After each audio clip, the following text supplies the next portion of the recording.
आयश India पर मैं हूं अंकित अवस्थी। अभी की ताजा जो अपडेटेड जानकारी है जो आपके इस सेशन को देखने से मात्र घंटे भर पहले भर की है, उसमें यह कि ट्रंप ने भारत को हाल ही में फिर से एक बार धमका दिया है, यह कहते हुए कि आप लोगों को पेनल्टी देनी पड़ सकती है। और वो पेनल्टी किस बात की है, उसमें आप जानते हैं कि आप रूस के साथ में व्यापार कर रहे हैं, इसकी पेनल्टी आपको मैं इसमें जानकारी आज के सेशन में दूंगा कि आफ्टर ऑल कौन सी तारीख है जिसका इंतजार हो रहा है, क्या वो कहानी है जिसके लिए हमको बार बार धमकाया जा रहा है। असल में रूस पर प्रेशर क्रिएट करने की ट्रंप की जो ये टैक्टिक है, जिसमें उसने पहले इनको धमकाया था कि तुम्हारे पास 2 न्यूक्लियर सबमरीन भेज दिए हैं, उसके बाद में रूस की तरफ से क्या रिप्लाई आया आज के सेशन में वो जानेंगे।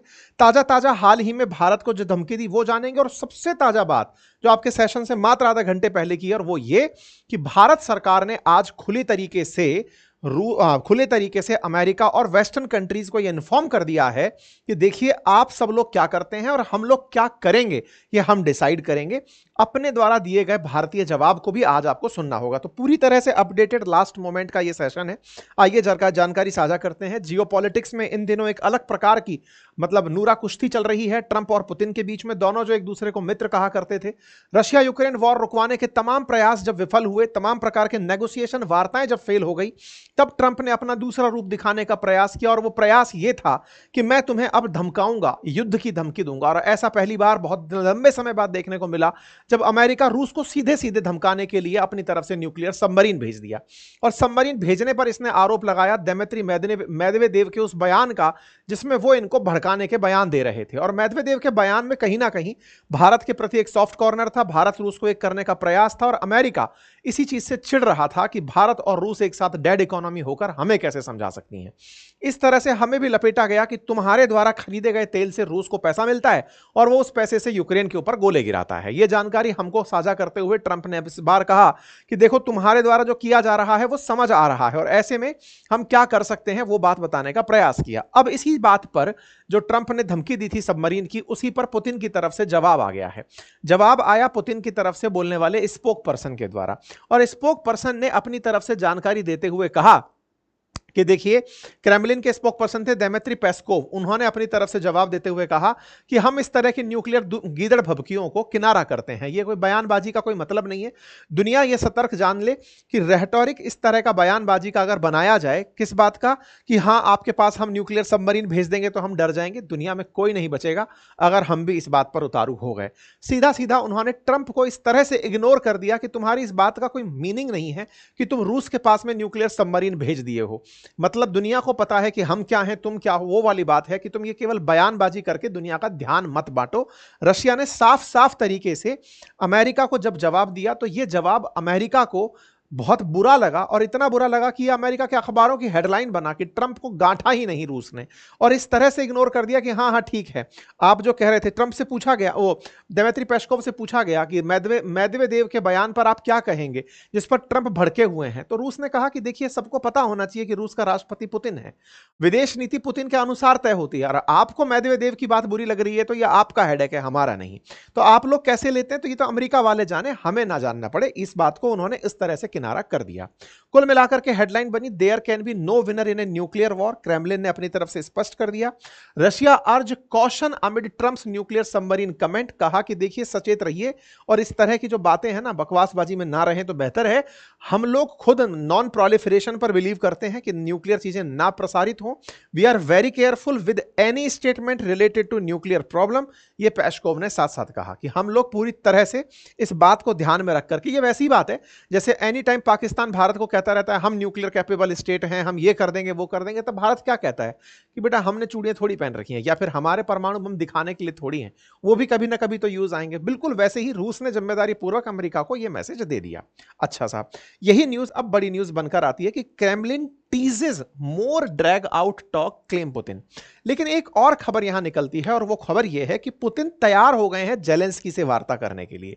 हालांकि इस खबर की कोई सत्यता प्रमाणित नहीं होती, लेकिन असल में ये जेलेंस्की की कहानी क्या है मैं आपको वो बता देता हूं। आप सभी को ये ध्यान होगा कि यूक्रेन ने लगातार ट्रंप को, जब से ट्रंप को यूक्रेन ने अपना 50% स्टॉक बेच दिया कि आप हमारे यहां से मिनरल्स निकाल लो, तो जेलेंस्की ट्रंप को बार बार खौंचे जा रहे हैं कि सर आपने पैसा तो ले लिया हमसे, हमारे संसाधन ले लिए, अब युद्ध तो रुकवाओ, हम हर दिन मर रहे हैं, इसका क्या सॉल्यूशन है। तो ट्रंप ने पिछले महीने जुलाई के अराउंड 50 दिन का एक टाइम लिया था कि मैं 50 दिन के अंदर ये सब कुछ रुकवा दूंगा। 50 दिन का टाइम फिर से इसने कहा, जेलेंस्की ने कहा सर 50 दिन में तो ये आदमी छेद देगा, हमें फिर से मार रहा है और खूब सारे हमारे ऊपर गोले फेंक रहा है। तो ऐसे में फिर स्कॉटलैंड की यात्रा पर ट्रंप ने कहा कि मैं 10 से 12 दिन के अंदर ये सारे मामले को रुकवा दूंगा।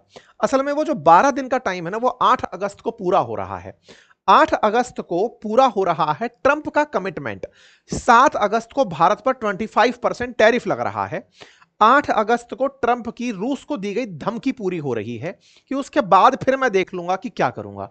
सबको यह समझ में आने लग रहा है कि इसकी धमकी का मायना क्या है। मायना सिंपल है कि अगर मान लीजिए रूस नहीं मानता है तो भारत के ऊपर और सैंक्शन लाद दो। कितने सैंक्शन लाद दो? हो सकता है कि अभी 25% का टैरिफ है, भारतीय तेल कंपनियों को बैन कर दिया जाए। भारत के अंदर जो कंपनियां काम कर रही हैं वो हो सकता है अमेरिका में काम ना कर पाए। दूसरा, भारत के ऊपर और ज्यादा टैरिफ बढ़ा दिए जाएं। जितना भारत प्रेशर में जाएगा, भारत रूस से कहेगा कि भाई साहब आप ऐसा मत करो, हम आपसे तेल नहीं खरीद पाएंगे। जब भारत उसको कहेगा, वो स्वतः ही दबने को तैयार हो जाएगा। तो एक तरीके से ये इनडायरेक्टली हमें पीसने का प्रयास कर रहा है कि भाई हम दोनों की मान मनोबल में तो मान नहीं रही है बात, लेकिन भारत को मना लिया जाए।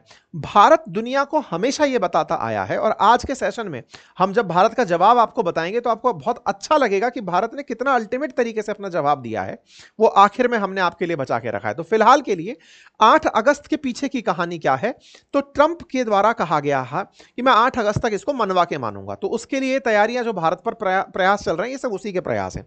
अच्छा, क्या जेलेंस्की से मतलब समझौता करने के लिए पुतिन तैयार हो गए? तो देखिए क्या है कि मॉस्को के द्वारा, सॉरी, अमेरिका के द्वारा रूस में अपना एक प्रतिनिधि भेजा जा रहा है, विटकॉफ। और विटकॉफ की जो यात्रा है ना, वो असल मायने में मिलने के लिए है पुतिन से कि आप मिलकर आए। ट्रंप उन्हें भेज रहे हैं कि उनसे कहिए कि वो जेलेंस्की के साथ कम से कम टेबल पर तो बैठें। पुतिन इस बात पर जिद करे हुए थे लंबे समय से कि मैं जेलेंस्की को राष्ट्रपति मानता ही नहीं हूं। टेक्निकली चुनाव पहले ही खत्म हो जाने चाहिए थे, अब तो ये जबरदस्ती सत्ता में बैठा हुआ है अमेरिका की चाहत पे। इसको हटाओ, इलेक्शन कराओ, जो नया आदमी आएगा मैं उससे बात करूंगा। न्यूज ये कही जा रही है कि पुतिन तैयार हो गए हैं जेलेंस्की से वार्ता करने के लिए। हालांकि इस बात की सत्यता क्रेमलिन ने अभी तक पुष्टि नहीं की है, मार्केट में, मीडिया में यह खबर चल रही है। कैसे समय पर? जब अमेरिका की तरफ से एक शांति दूत विटकॉफ 6 तारीख को रूस पे पहुंच रहा है पुतिन से मिलने के लिए। तो ऐसे में अब देखना होगा कि ये क्या होता है। तो लेकिन जब बात भारत की हो तो देखिए, रशिया अमेरिका के बीच में जो भी चल रहा हो, हमें अब क्यों मतलब बलि का बकरा बनाया जा रहा है, उसके पीछे की कहानी ऐसे है कि भारत ने, कहा जा रहा है कि चाइना से भी ज्यादा तेल खरीद लिया है पिछले दिनों में, और इतना तेल खरीद लिया कि रूस के पास जो पैसा पहुंचा है वो पर्याप्त है यूक्रेन को खराब करने के लिए। तो बोले भारत को रोक दो तो ये रूस अपने आप रुक जाएगा। तो ऐसे में भारत पर प्रेशर टैक्टिक्स का उपयोग करने जा रहे हैं ट्रंप। मतलब जब इनकी इन पर नहीं चली तो ये अब भारत के पीछे पड़ने का प्रयास कर रहे हैं। इसी को इन्होंने आज शाम को अपने ताजा ट्वीट में कहा कि India not only buying massive amount of Russian oil, they are then for such of the oil purchased selling it on the open market for big profits. They don't care how many people in Ukraine are being killed by the Russian war machine. Because of this, I will be substantially raising the tariff paid by the India to the USA. इसका मतलब मैं और ज्यादा अब आप पर tariff बढ़ाऊंगा। ये आज की खबर है, शाम 6 बजे की खबर आप देख रहे हैं, जिसमें ट्रंप ने भारत को और एक धमकी देते हुए कहा कि आपको नहीं पता कि आपके तेल खरीदने से रूस कितने यूक्रेनियंस को मार रहा है, इसीलिए मैं आप पर टैरिफ और बढ़ाऊंगा। तो कुल मिलाकर हो क्या रहा है कि जब इनके इस पे बस नहीं चल रहा तो ये हमारे साथ में खेलने का प्रयास कर रहे हैं। और खेलते समय क्या करने का प्रयास है कि लो भाई टैरिफ तुम लोग और टैरिफ पे करो। इसी वजह से हेडलाइन बनती है, ट्रंप से will substantially raise tariff on India, मतलब और भारत पर टैरिफ बढ़ाएगा। यह कब तक अनाउंस हो जाएगा? यह 8 तारीख तक अनाउंस हो जाएगा। क्यों हो जाएगा? 8 तारीख डेडलाइन है। तो देखो, विटकॉफ्स की वार्ता होगी पुतिन से, अगर वो सफल नहीं होती है, उधर से वो संदेश देगा कि भाई इसको और तोड़ना है, तो भारत के ऊपर टैरिफ लगा दिया जाएगा। ठीक है, इसी बीच में आज एक खबर और आ जाती है 4 तारीख के दिन ही, कि भारत में रूस से तेल लेकर जो टैंकर आ रहे हैं वो बिना किसी प्रेशर के अभी भी आए जा रहे हैं, यूएस से और ईयू से। ये बात क्यों बता रहा हूं मैं आपको? आज दोपहर में जब अपनी पाठशाला पर अपन ने सेशन किया था तब ये जानकारी दी थी कि अमेरिका और ईयू ये प्रेशर भारत पर क्रिएट कर रहे थे कि आप तेल ना खरीदें। भारत ने एक तरह से एक फेक खबर भारत बाजार में निकल कर आई कि भारत ने बंद कर दिया तेल खरीदना, जिस पर ट्रंप ने रिएक्ट करते हुए कहा, अच्छा अच्छा, तेल खरीदना बंद कर दिया, ये तो अच्छी बात है। एंड में आज की खबर जब यह आती है कि कोई कमी नहीं हुई, भारत तो अभी भी वैसे की वैसे तेल खरीद रहा है। नई दिल्ली से यानी कि भारत सरकार की तरफ से ऑयल सप्लायर्स को कोई भी संदेश नहीं दिया गया है, इसलिए कंपनियों ने तेल खरीदना बंद ही नहीं किया है, वो चले